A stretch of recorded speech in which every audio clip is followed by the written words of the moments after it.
Uma História de Solidão, capítulo 1, 2001. Oh, depois que cheguei à meia-idade é que passei a ter vergonha de ser irlandês. Talvez seja melhor começar pela noite em que fui à casa da minha irmã jantar e ela não se lembrava de ter feito o convite. Creio que aquela foi a primeira vez que ela deu sinais de estar perdendo a cabeça.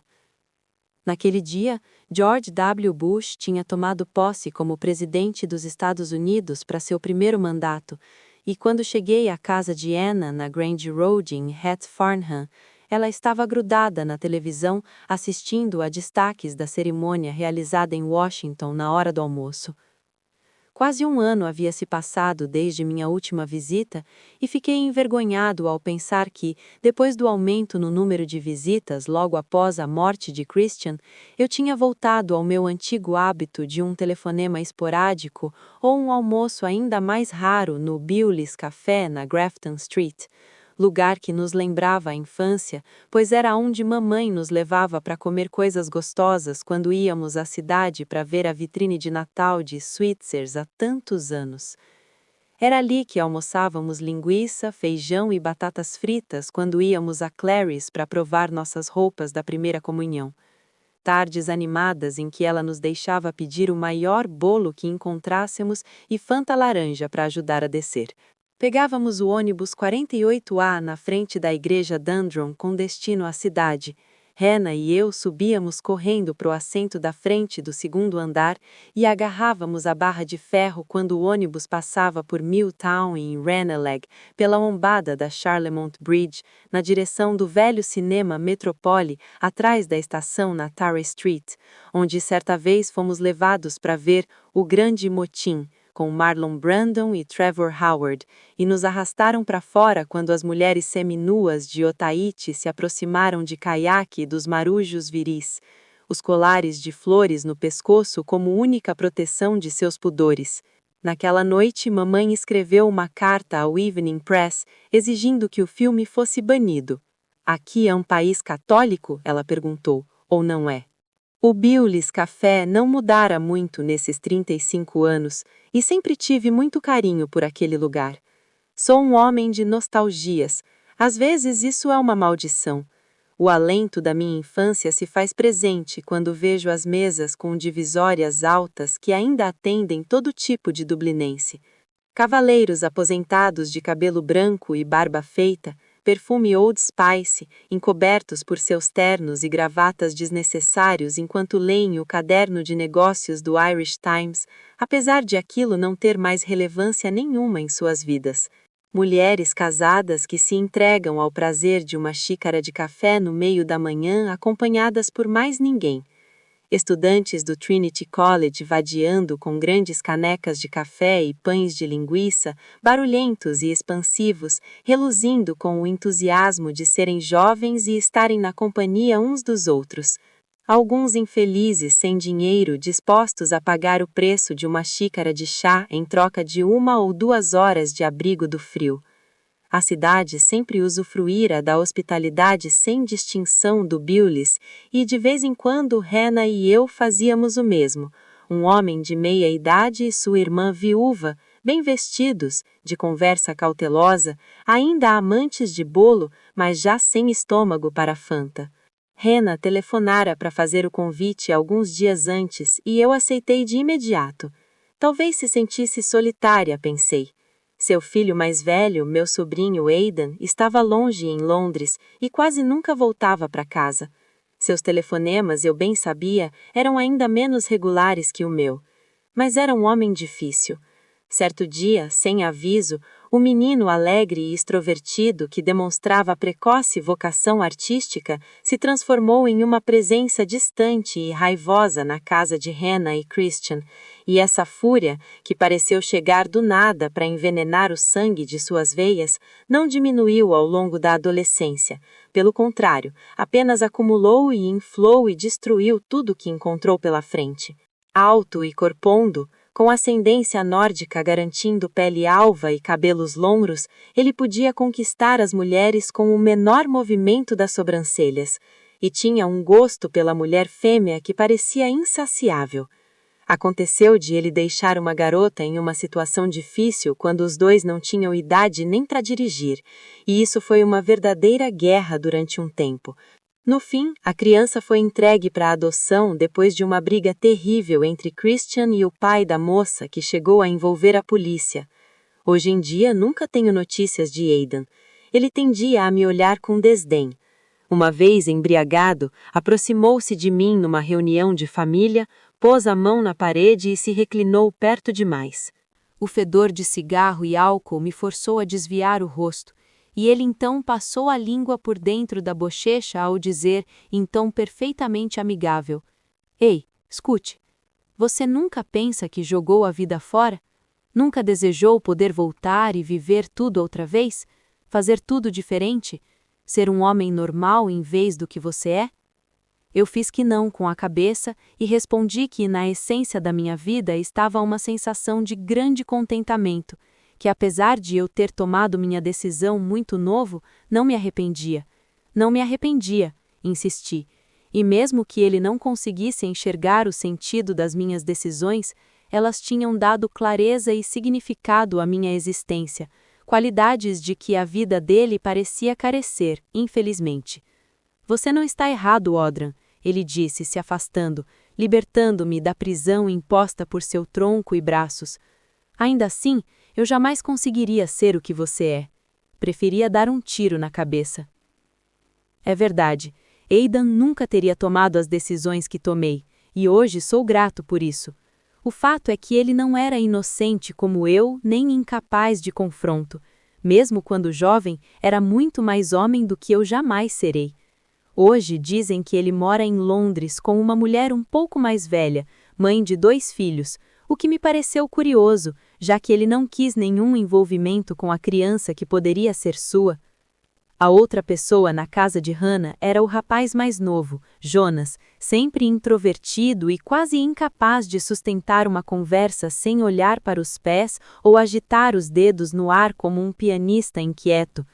Enrubescia quando alguém olhava para ele e preferia ficar isolado no quarto, lendo, mas sempre que eu perguntava sobre seus autores favoritos, parecia relutante em responder, ou dava nomes de que eu nunca ouvira falar.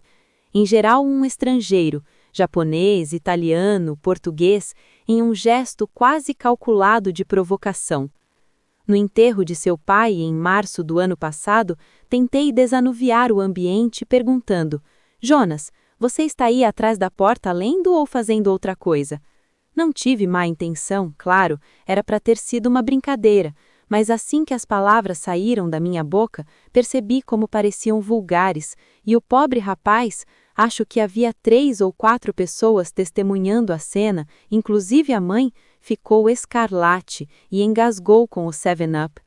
Eu quis explicar o quanto lamentava tê-lo constrangido, quis com todas as forças, mas isso só pioraria a situação, e então não fiz nada e o deixei em paz. Às vezes sinto que talvez nunca nos recuperemos daquele momento, pois ele de certo achou que eu queria humilhá-lo, algo que eu jamais teria feito e jamais cogitaria fazer. Naquela época, na época a qual me refiro, Jonas tinha 16 anos e estudava para o Leaving Certificate, prova que de certo não representaria grandes dificuldades. Sua inteligência ficou evidente desde o nascimento. Ele aprendeu a falar e a ler muito antes das outras crianças da mesma idade. Christian, quando Christian estava vivo, gostava de dizer que com um intelecto como o dele, Jonas poderia ser cirurgião, ou advogado, primeiro-ministro da Noruega ou presidente da Irlanda, mas sempre que eu ouvia essas palavras, pensava que não é esse o destino desse menino. Eu não sabia qual poderia ser seu destino, mas não era esse. Às vezes eu achava que Jonas era um garoto perdido. Nunca falava de amigos, não tinha namorada e não levara ninguém, nem a si mesmo, ao baile de Natal da escola. Não fazia parte de clubes, não praticava esportes, ia à escola, voltava da escola. Ia ao cinema sozinho nas tardes de domingo, quase sempre para ver filmes estrangeiros. Ajudava em casa. Era um garoto solitário, eu pensava. Eu sabia como era ser um garoto solitário. Então, naquela casa havia apenas Hannah e Jonas, um marido e pai morto, um filho e irmão longe. E considerando o pouco que eu sabia sobre a vida em família, disto eu sabia. Uma mulher de 40 e poucos anos e um adolescente ansioso teriam pouco assunto para conversar. Então talvez fosse uma casa de silêncio, o que levou a mulher de 40 e poucos anos a pegar o telefone e ligar para o irmão mais velho e dizer: "Você não quer vir jantar um dia desses, Odran? Você anda muito sumido." Eu estava com o carro novo naquela noite, ou melhor, o carro novo usado, um Ford Fiesta 1992.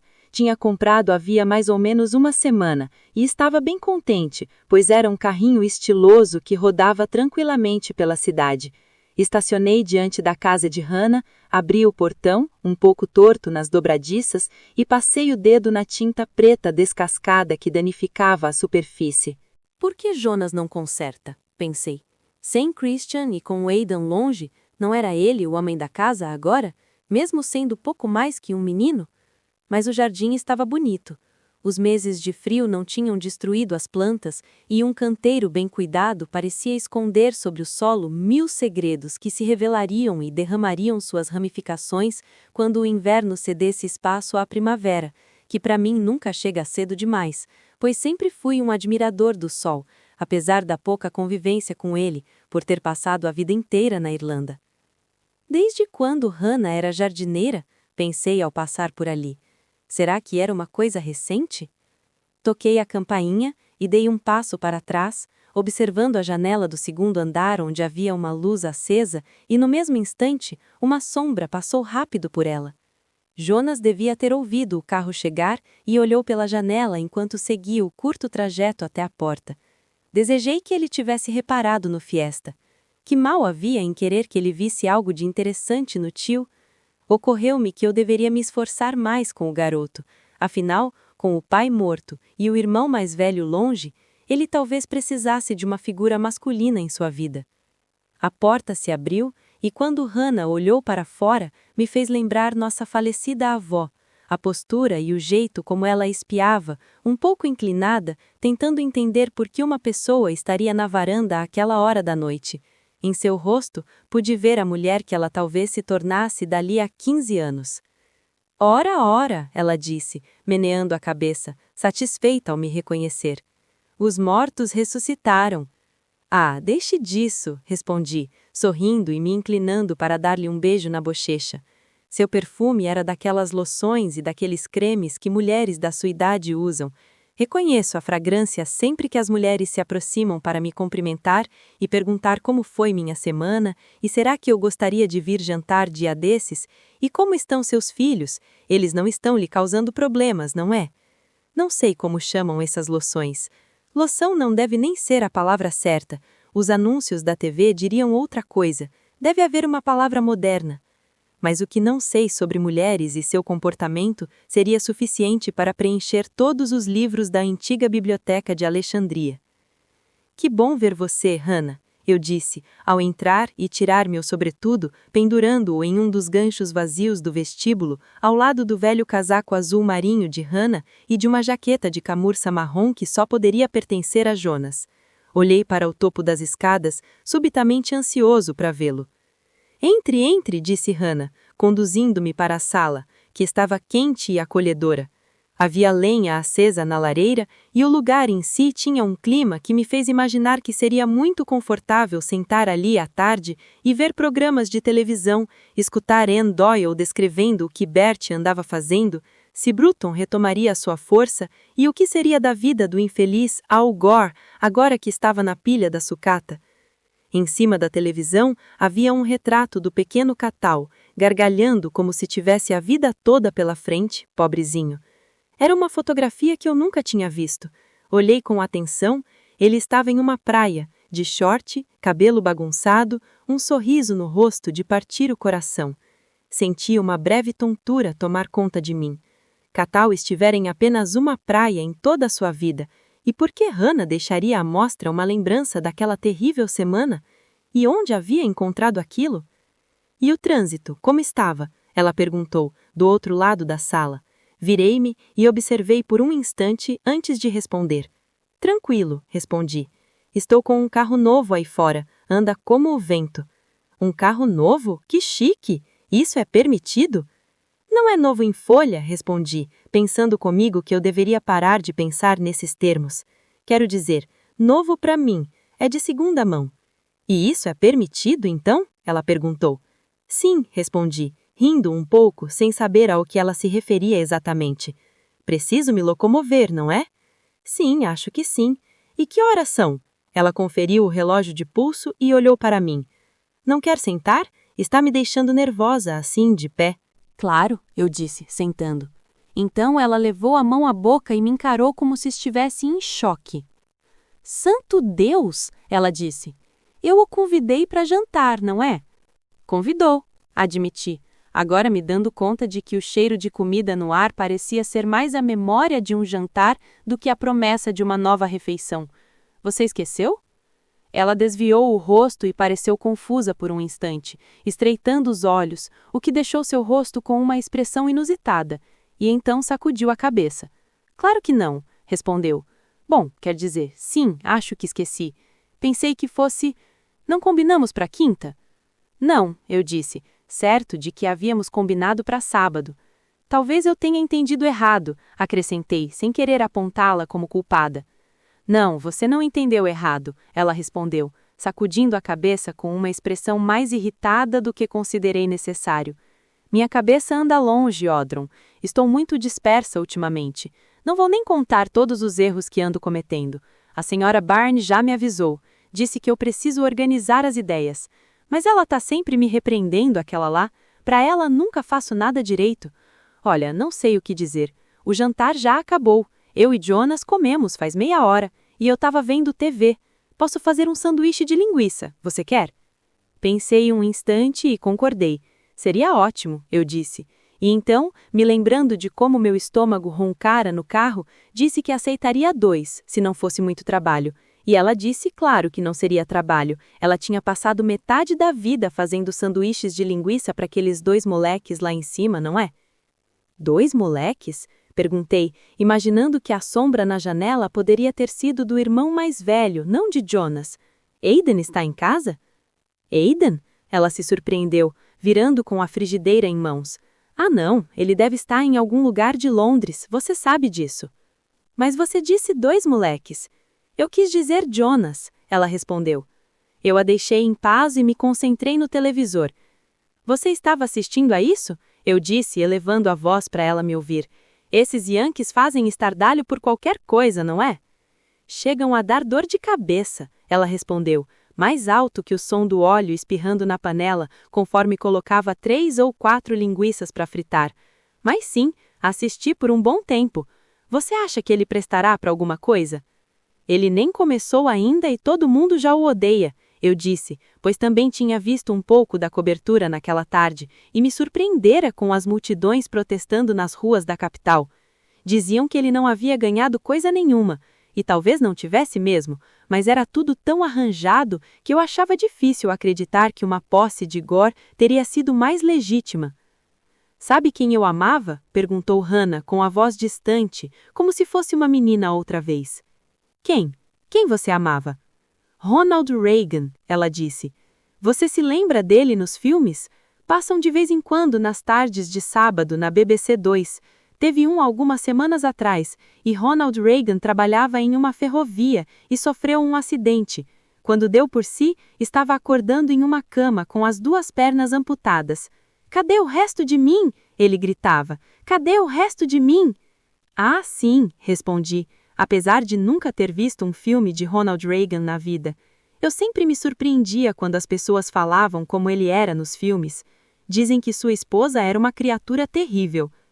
Ele parecia estar sempre no controle, disse Hannah. Gosto disso em um homem. Christian tinha essa qualidade. Tinha mesmo, concordei. Pois era verdade, tinha mesmo. Você sabia que ele era apaixonado por Thatcher? Christian? Perguntei, franzindo as sobrancelhas. Era difícil imaginar. Não Christian, ela disse, impaciente. Ronald Reagan. Bom, é o que dizem, pelo menos, que os 2 eram apaixonados. Não sei, respondi, dando de ombros. Duvido. Ela deve ser uma mulher difícil de amar. Vou ficar feliz quando aquele Clinton for embora, ela disse. Sujeitinho obsceno, não. Concordei com a cabeça, sem dizer nada. Eu mesmo estava cansado de Clinton. Até gostava de sua postura política, mas ele se tornara tão difícil de confiar, tão preocupado com a própria pele, que perdera meu respeito havia muito tempo. Todas aquelas negações de rosto sério, aquele dedo fazendo advertências, e nenhuma palavra verdadeira. Ele e o sexo oral, continuou Hannah, e me virei para ela surpreso. Nunca a tinha ouvido dizer aquelas palavras, tampouco estava certo de ter ouvido direito naquele momento, mas jamais ousaria perguntar. Ela virava as linguiças na frigideira e cantarolava para si mesma. Audran, você usa ketchup ou prefere molho inglês? Ela perguntou da cozinha. Ketchup, respondi. Acabou o ketchup. Então, molho inglês está ótimo, eu disse. Não consigo me lembrar da última vez que comi molho inglês. Você se lembra de como papai tinha mania de usar em tudo, até no salmão? Salmão? Ela perguntou ao me entregar um prato com 2 apetitosos sanduíches de linguiça. Tem certeza que a gente comia salmão quando era criança? Ah, de vez em quando tinha um pouquinho. Não que eu me lembre, ela disse, sentando na poltrona e olhando para mim. Como tá o sanduíche? Delicioso. Eu devia ter feito jantar para você. Não tem problema. Não sei onde estou com a cabeça ultimamente. Não se preocupe, Hannah, eu disse, querendo que a conversa tomasse outro rumo. O que vocês jantaram, afinal? Frango, ela respondeu, e purê, em vez de batata cozida. Christian prefere sempre purê. Jonas, eu disse. Jonas? Você disse Christian. Ela pareceu um tanto confusa e sacudiu a cabeça, como se não entendesse onde eu queria chegar. Eu ia explicar, mas naquele momento ouvi uma porta ser aberta no andar de cima e passos lentos e pesados pela escada. Logo depois, o próprio Jonas entrou e me cumprimentou com a cabeça, um sorriso tímido, mas agradável. Seu cabelo estava mais comprido que da última vez que eu o tinha visto, e tentei imaginar por que ele não cortava. As maçãs do rosto daquele rapaz, se fossem minhas, estariam à vista de todos. Eu as colocaria sempre na vitrine. Como vai, Audran? Ele perguntou. Estou bem, Jonas. E você? Tá mais alto que da última vez que nos vimos? Esse daí nunca para de crescer, comentou Hannah. Talvez um pouco, disse Jonas. E esse cabelo? Perguntei, tentando parecer amigável. É a última moda? Sei lá, ele disse, dando de ombros. Ele precisa cortar o cabelo, é isso que ele precisa fazer, disse Hannah. Por que você não corta o cabelo, filho? Ela perguntou, virando-se para vê-lo. Eu corto se a senhora me der 3,50, ele respondeu. Não tenho nenhum tostão. Bom, não olhe para mim, disse Hannah, virando-se em outra direção. Audran, escute essa. A senhora Barney, lá no trabalho, disse que eu preciso organizar as ideias, senão... Eu não teria ficado ofendida, mas estou naquele emprego 8 anos a mais que ela. Sim, você comentou, respondi, terminando um dos sanduíches e começando outro. Por que você não senta, Jonas? Perguntei, e ele sacudiu a cabeça. Só vim pegar uma coisa para beber, ele disse, seguindo para a cozinha. Como andam os estudos? Bem, ele disse, enquanto abria a geladeira e olhava para dentro, seu rosto entregando tanto desapontamento quanto resignação pelo que encontrou lá. Esse menino tá sempre com a cabeça enfiada num livro, disse Hannah. Mas ele não é um verdadeiro crânio? Você já sabe o que gostaria de fazer, Jonas? Perguntei. Ele murmurou alguma coisa, mas não consegui entender o que era. Uma resposta irônica, pensei. Ele pode ser o que quiser, esse aí, disse Hannah, seus olhos fixos no rosto de George W. Bush fazendo o discurso de posse. Ainda não tenho certeza, disse Jonas, voltando para a sala e observando Bush por um momento. Uma graduação em letras não prepara a gente para muita coisa, mas é isso que eu gostaria de fazer. Então você não vai seguir meu ramo de atividade? Perguntei. Ele riu e sacudiu a cabeça, mas não de um jeito mal-criado. Seu rosto ficou um pouco vermelho. Acho que não, tio Audran, desculpe. Existe muita coisa pior por aí, filho, disse Hannah. Seu tio construiu uma vida ótima, não acha? Eu sei, Jonas. Eu não quis. Estou só brincando, interrompi, sem querer pedidos de desculpa. Você tem apenas 16 anos. Acho que hoje em dia qualquer rapaz de 16 anos que quisesse fazer o que eu faço estaria implorando para ter problemas com os amigos. Não é por isso, disse Jonas, olhando diretamente para mim. Você soube que publicaram um artigo dele no jornal? Perguntou Hannah. Ah, mãe, disse Jonas, dirigindo-se devagar para a porta. O quê? Um artigo, ela repetiu. No Sunday Tribune. Um artigo? Perguntei, franzindo as sobrancelhas. Que tipo de artigo? Não foi um artigo, disse Jonas, agora com o rosto escarlate. Foi uma história, e não foi nada demais. Como assim não foi nada demais? Perguntou Hannah, levantando-se e olhando para ele. Quando o nome de algum de nós saiu no jornal? Você quer dizer um conto? Perguntei, deixando o prato de lado e me virando para ver Jonas. Ficção? Ele fez que sim, incapaz de olhar nos meus olhos. Quando foi isso? Faz algumas semanas. Ah, Jonas, você devia ter me ligado. Eu queria ter lido. Era o mínimo que eu podia fazer. Uma história, é? Então é isso que você quer fazer? Escrever livros? Ele deu de ombros, e parecia quase tão envergonhado quanto no ano anterior, quando eu fiz aquele comentário impróprio no enterro. Virei-me para a televisão para poupá-lo do constrangimento. Boa sorte para você. É uma bela aspiração. Ouvi quando ele saiu sem jeito do aposento e então comecei a rir, sacudindo a cabeça e virando-me para Hannah, que estava ocupada conferindo a programação no RTE Guide. Escritor, é? Eu disse. Existe um longo caminho entre Brown Head e Bamba's Crown, ela respondeu, que me deixou um tanto intrigado. Em seguida, pôs a revista de lado e olhou para mim como se não tivesse ideia de quem eu fosse. Você nunca me contou sobre o que aconteceu com o Sr. Flynn. Com quem? Perguntei, vasculhando minha cabeça sem conseguir me lembrar de nenhum Flynn. Ela balançou a cabeça ignorando o assunto e se levantou para ir à cozinha, deixando-me perplexo. Vou fazer chá, disse. Quer uma xícara? Sim. Quando voltou para a sala alguns minutos depois, trazia 2 xícaras de café nas mãos, mas eu não disse nada. Pensei que talvez houvesse alguma coisa em sua mente, ela parecia tão distante. Está tudo bem, Hannah? Você está tão distraída? Está preocupada com alguma coisa? Ela pensou na pergunta. Eu não ia comentar nada, disse, inclinando-se para frente em uma postura conspiratória, mas já que você perguntou, e isso fica entre nós, acho que Christian não está bem. Tem tido umas dores de cabeça terríveis. E você acha que ele vai ao médico? Tente convencê-lo a ir, pois ele não me escuta. Olhei para ela. Não sabia o que responder nem o que ela queria dizer com aquilo. Christian? Eu disse, por fim, a única palavra que consegui dizer. Mas Christian está morto. Ela olhou para mim como se eu tivesse acertado um tapa no seu rosto. E você acha que eu não sei? Perguntou. Eu mesma o enterrei, não foi? Por que falar uma coisa dessas? Fiquei confuso. Será que eu tinha ouvido direito? Sacudi a cabeça. Deixei passar. Bebi meu café.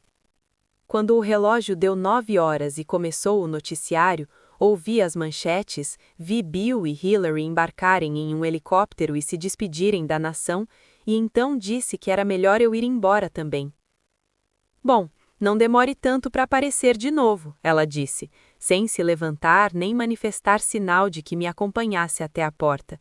E na próxima farei o jantar que prometi. Fiz que sim, e deixei por isso mesmo ao sair para o corredor e pegar meu casaco, fechando a porta da sala. Enquanto vestia o casaco, uma porta foi aberta no andar de cima e Jonas, descalço, apareceu no topo da escada e olhou para mim. Está indo embora, tio Audron? Ele disse. Sim, Jonas. Devíamos conversar mais, eu e você. Ele concordou com a cabeça, desceu os degraus devagar e me entregou um jornal dobrado. Pode ficar se quiser, ele disse, incapaz de olhar nos meus olhos. É a minha história, do Trib. Ah, ótimo, respondi, comovido por ele querer que eu ficasse com um exemplar. Vou ler hoje à noite e depois devolvo. Não precisa, ele disse. Comprei 10 exemplares. Sorri e guardei o jornal no bolso. Eu também teria comprado um se soubesse, eu disse. Ele ficou ali parado, nervoso, olhando de relance para a porta da sala, os pés inquietos. Está tudo bem, Jonas? Perguntei. Sim. Parece que você quer me dizer alguma coisa. Ele respirou fundo pelo nariz e não conseguiu olhar nos meus olhos. Eu queria perguntar uma coisa, disse. Ora, pergunte. É sobre a mamãe. O que tem ela? Ele engoliu seco e enfim olhou nos meus olhos. Você acha que ela está bem? Perguntou. Sua mãe? Sim. Ela me pareceu um pouco cansada, eu disse, colocando a mão no trinco da porta. Talvez precise dormir mais. Acho que todos nós podíamos descansar mais. Espere, ele disse, segurando o batente da porta para me manter ali. Ela tem se repetido muito e esquecido as coisas. Esqueceu que o papai morreu. Chamam isso de meia-idade, respondi, abrindo a porta antes que ele pudesse me impedir. Acontece com todo mundo. Acontecerá com você também, mas vai demorar, então não se preocupe. Deu uma esfriada aqui fora, não? Acrescentei ao sair. É melhor você voltar para dentro antes que pegue alguma coisa.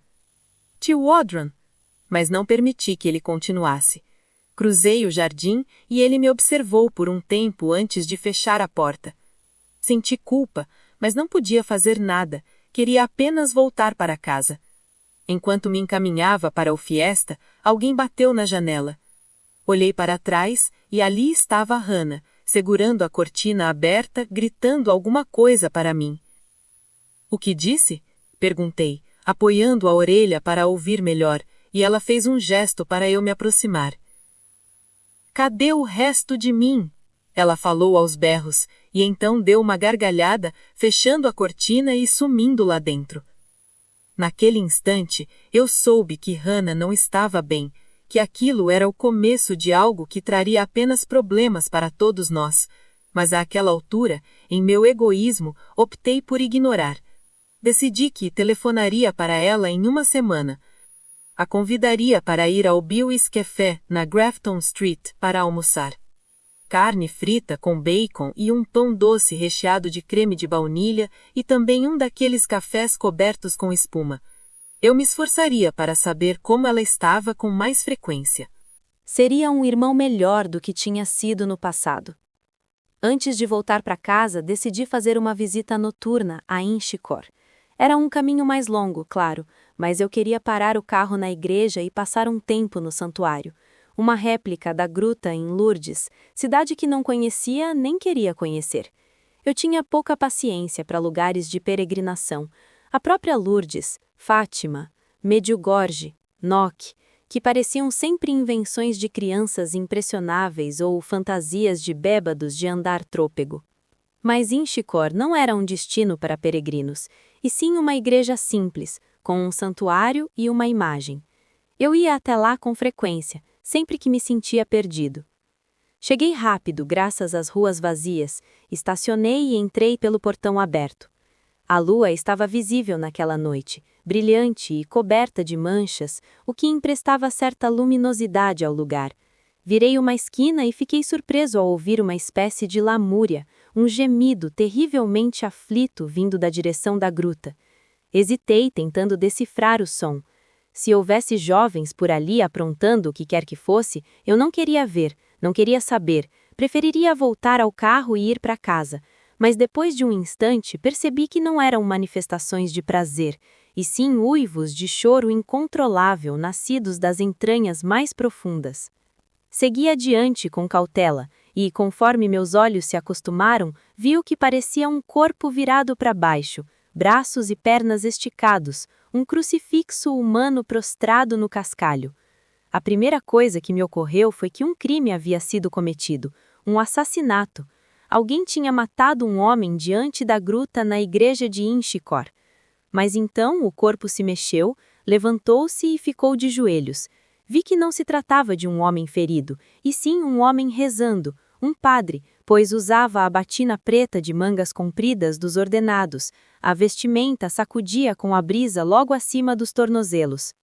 Ajoelhado, ele ergueu as mãos para os céus antes de fechar os punhos e bater na própria cabeça várias vezes, pancadas de tamanha ferocidade e selvageria que me preparei para intervir, mesmo se houvesse o risco de ele se voltar contra mim em seu luto ou insanidade e acabar me ferindo. Ele se virou um pouco e vi a silhueta de seu rosto contra a luz da lua. Era um jovem, uns 10 anos mais novo que eu, pelo menos, talvez 30 e poucos anos. Cabelo preto bagunçado e um nariz proeminente que se alargava na parte de cima. Ele soltou um grito e desmoronou outra vez para a posição na qual eu o tinha encontrado. E, apesar de ele agora estar quieto, os gemidos continuaram, um choro perpétuo, e senti um arrepio descer pela espinha quando olhei à sua esquerda e percebi que não estava sozinho. Sentada no canto da caverna, quase escondida, estava uma mulher muito mais velha, perto dos 70 anos, e ela balançava para frente e para trás, com lágrimas correndo pelo rosto, o sofrimento distorcendo seus traços. Quando o seu rosto foi iluminado pelo luar, reparei que tinha algo em comum com o jovem padre, o nariz aquilino, e soube no mesmo instante que ele herdara tal característica dela, sua mãe. E ali estavam eles, o jovem deitado, suplicando ao mundo que seu tormento acabasse, a mãe trêmula de sofrimento, querendo que os céus se abrissem e Deus a chamasse para cima sem mais demora. Era uma imagem aterradora, me perturbou imensamente. Alguém no meu lugar talvez tivesse se dirigido aos dois e oferecido o conforto que pudesse, mas eu dei meia volta e parti com rapidez e nervosismo. Havia alguma coisa ali, algum horror crescente à espreita de todos nós, com o qual eu não estava pronto para lidar. Hoje, mais de uma década depois, penso naquela noite e me lembro daqueles 2 incidentes como se tivessem acontecido há uma semana. George Wee estava no passado, mas me lembro de Hannah sentada na poltrona dizendo que seu falecido marido tinha dores reais de cabeça. E me lembro dessa mãe e desse filho, chorando e sofrendo na gruta de Inchicore.